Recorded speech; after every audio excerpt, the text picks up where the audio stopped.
I got a request to do a video on the initial betting lines that have come out for Kell Brook versus Gennady Golovkin. So I looked it up on Odds Checker, and it's interesting. There actually seems to be somewhat of a discrepancy in what the bookmakers are seeing this fight. You know, there's a little variety in prices there, and boxing is one of those sports where actually the odds do change substantially.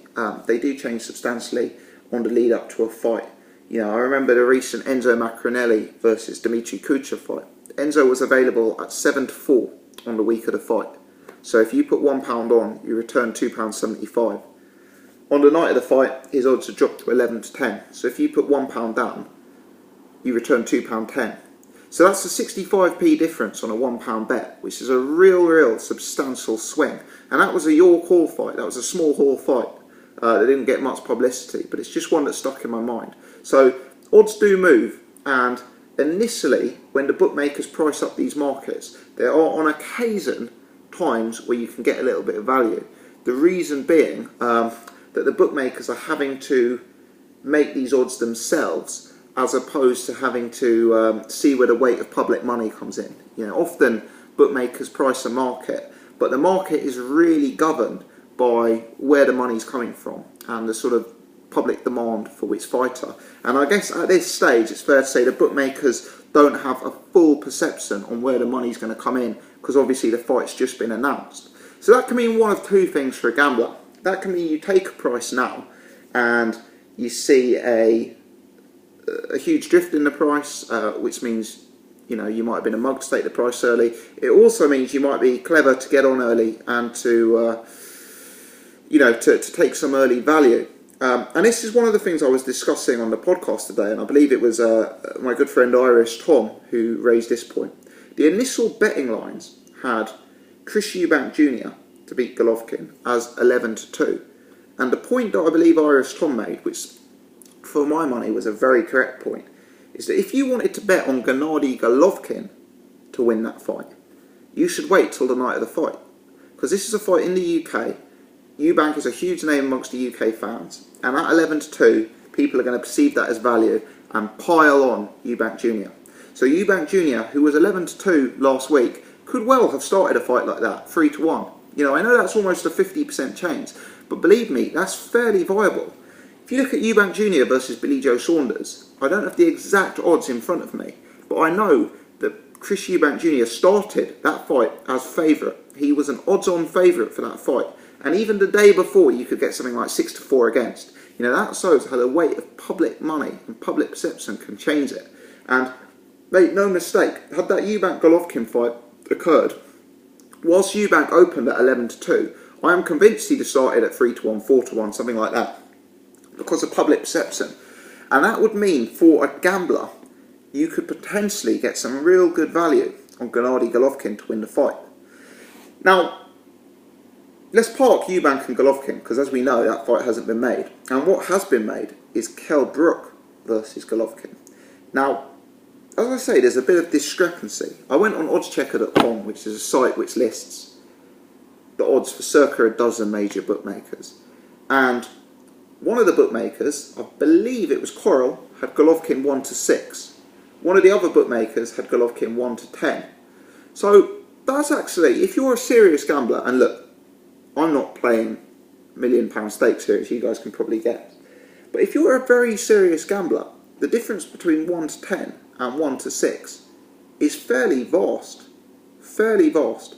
You know, say you want to win £1,000 from your bet. That's the difference between staking £6,000 and staking £10,000 on a fight. So you can get the same return and your liability will be £4,000 less.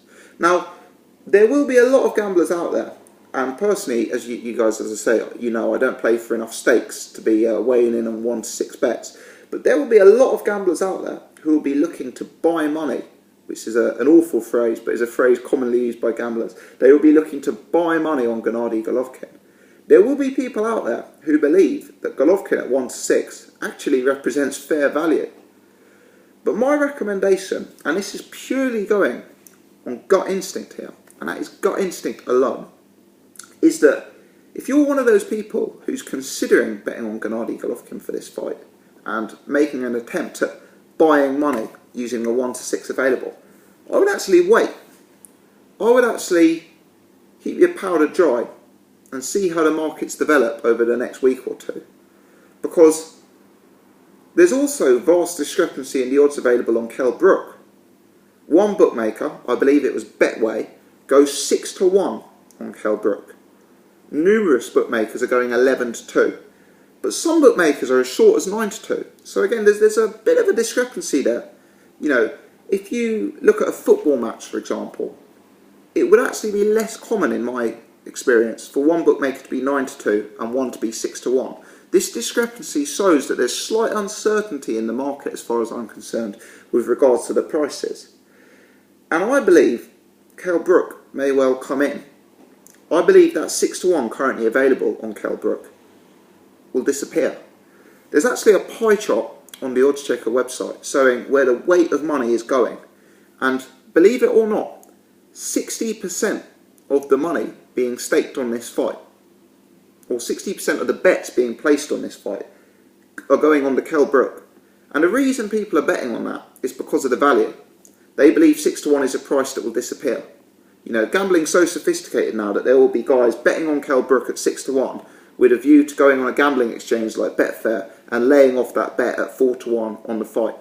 You know, so that's probably what people are doing. Also, people are more inclined to take a gamble at 6-1 than 1-10 or 1-6 because, you know, at 6-1 you can stick a fiver or a tenner or 20 or 50 on it, you know, whereas at 1-6 you can't really go and stick a tenner on it, can you? Because you only win, what, £1.60 or something of that nature. So that's my thoughts, is what I'm saying. That 6-1, I believe, will go. That 6-1 will go. And I believe Kell Brook will start the fight much shorter than 6-1. Kell Brook is the UK fighter. Kell Brook is the Sky fighter. He's the Matchroom fighter. He's the Eddie Hearn fighter. He's going to be getting a huge amount of publicity, press and PR on Sky Sports. He's going to be on Sky Sports News all the time. There's going to be adverts plugging the pay-per-view. We're going to see him all over the media. And in order to build this fight, Sky are going to make it appear as a competitive a fight as possible. They're not going to present it as dominant middleweight fights, slightly untested welterweight. They are going to be presenting this as a real 50-50 fight. And the way that will be hyped, and the fact that Kell Brook is a UK fighter, do not be surprised if on the fight night there is nothing like 6-1 available on Kell Brook. You know, do not be surprised if the points that Tom and I were making on the podcast with relation to Chris Eubank Jr. are equally as applicable to Kell Brook. Do not be surprised if Kell Brook starts this fight in the ring at 7-2 or 4-1. Now, I think for a gambler, that creates two interesting angles. Angle one, which I've already referred to, if you're a big-time gambler, you may be considering taking the 6-1 on Kell Brook today, with a view to laying it off at a shorter price later on. In other ways, maybe you put £100 on Kell Brook to win at 6-1. You then lay the bet at 4-1 on Betfair. So you put £400 on Kell Brook, effectively to lose the fight, with a view to winning £100. So either way, you don't make a loss. And there's the potential of a small profit. Guys will be doing that. They will be having a look at that sort of angle. Now, obviously, there's tremendous risk involved in that, because if the price on Kell Brook doesn't come in like I anticipate it will come in, then that plan is completely ruined.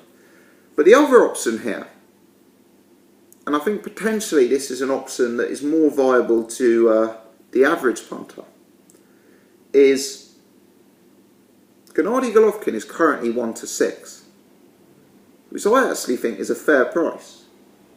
I think that price represents Golovkin's chances in this fight.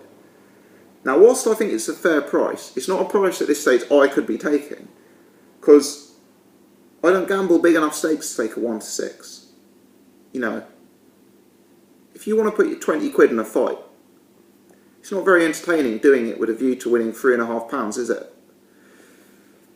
However, if the price from Kell Brook drops from 6-1 into 4-1, which I suspect it may well do, and I could be wrong on that, but I suspect it may well do, you can expect a similar change in the price on the Golovkin side of the play. What I'm getting at is it's not inconceivable that by fight night you could get 1-5, 2-9, 1-4 on Gennady Golovkin to win this fight. And if you're one of the gamblers who likes betting on dead certs, if you're one of the gamblers who likes to buy money, to use the phrase again, if those sort of prices became available on Gennady Golovkin, that would be of interest. So I think there's two ways to play it. If you want to bet on Golovkin to win this fight, keep your powder dry. If you're a very sophisticated gambler who does backing to lay and essentially is buying bets and selling bets, almost like stocks and shares, you could potentially have a look at Kell Brook now. But I think the market's very uncertain at present, and I think public opinion will side with the UK fighter, and I think the Sky build-up will certainly influence those betting odds further. Let me know your thoughts, guys. What do you think of this market? Would you be having a bet on the fight? I don't see an instant angle here I like in terms of the odds. I think the bookies have probably got Golovkin about right at 1-6. It'd be interesting to see when some more lines and more markets become available. Let me know your thoughts, guys. If you've enjoyed this video, hit the thumbs up button. If you're new to the channel, please do subscribe. Leave your comments below. Agree, disagree, any other points of interest, leave them below. Thanks, guys. Appreciate it.